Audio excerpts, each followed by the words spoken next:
Can I have a look at what's grabbing the headlines here in France? Lots of focus today on Russia's decision, we mentioned it earlier, to veto that French-drafted UN Security Council resolution demanding an immediate end to airstrikes in the Syrian city of Aleppo. Papers full of that then, Flo. That's right, that Russian vignette has sparked outrage here in France. Let's take a look at the front page of 20 Minutes. They're talking about Tsar Wars. You can see there the president looking quite like he's going towards the dark side of the force. This is a major slap in the face for French diplomacy. Libération, also a very menacing photo of Vladimir Putin here. How can we stop Vladimir Putin? He's playing deaf to diplomatic warnings and continuing to massively bomb Aleppo. What threats can France, or the world indeed, use to stop the Russian president? Now, France did threaten to seize the International Criminal Court for war crimes. I mean, that didn't really seem to go anywhere, did it? That's right. And Libération says, you know, Russia really seems completely indifferent to any kind of international pressure. This is their editorial today, saying it's crucial to stop him. But it says, you know, there are symbolic diplomatic gestures that could work because they could hurt Russia's pride. For instance, if France and other countries threaten to hold the 2018 World Cup elsewhere, well, perhaps that could influence Russia a little bit. There's a very interesting analysis today in L'Humanité, the communist paper, that wonders, what's the problem here? Is it Russia's strength or France's weakness? Because essentially this article says Paris really wants to be considered an equal of Washington and Moscow, but this episode seems to put that into question.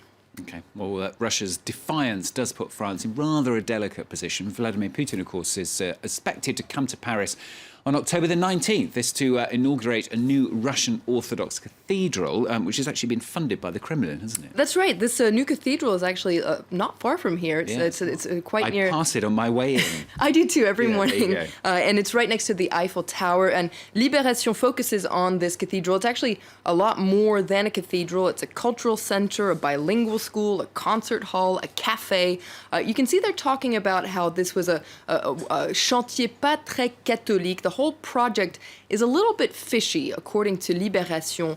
Why so? Well, according to Libération, the whole project really got a nudge, if you will, from the justice system and especially the parliamentary system here in France. And that's how it managed to get off the ground. And Libération says the reason why French deputies and members of parliament were so eager to get this project off the ground is because there's been a traditional friendship between France and Russia, and that's why this project has seen the light. Yeah, but come on, Flo, that friendship is really being a bit tested at the moment, isn't it? So much so that President François Hollande is doubting whether he's going to meet Vladimir Putin when he comes to inaugurate this. That's right. Le Figaro says that the French president is really embarrassed by the fact that Putin is coming to visit very soon. This is a visit that's been planned for over a year now, but the timing is terrible for François Hollande. Now, according to Le Figaro, Hollande is going to skip the inauguration, but he could meet Putin in private to talk about Syria and Ukraine. Le Figaro is a little bit upset about this and says, look, like him or not, Putin is a key player in the region, and calls on the French president to be a little bit more pragmatic than he's being right now. There's a funny take on this whole episode, though, I must admit, in Le Parisien today. Check out this cartoon. You can see Vladimir Putin talking to François Hollande. Yesterday it was Crimea, today it's Syria. When are you going to stop interfering with my interferences? Poor old Hollande. He's also in an embarrassing situation as well.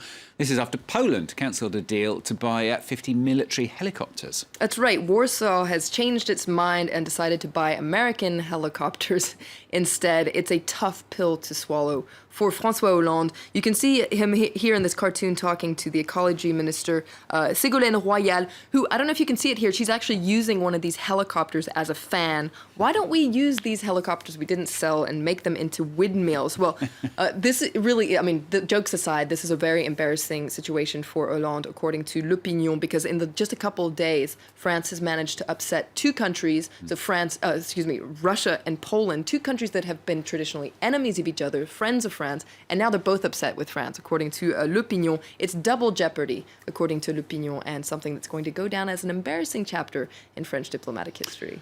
Oops. Let's end with something completely different then. Today is the International Day of the Girl Child. That's right. This is a day organized by the United Nations to promote girls' rights and highlights discrimination that girls can face around the world. And today, the Catholic paper La Croix is focusing on one particular issue, and that's the issue of forced marriage, a practice which still exists in many parts of the world and is slow to decrease, according to La Croix. Each year, millions of girls are forced to marry older men. You can see this girl here, 13 years old, in Yemen, forced to marry a 20-year-old man.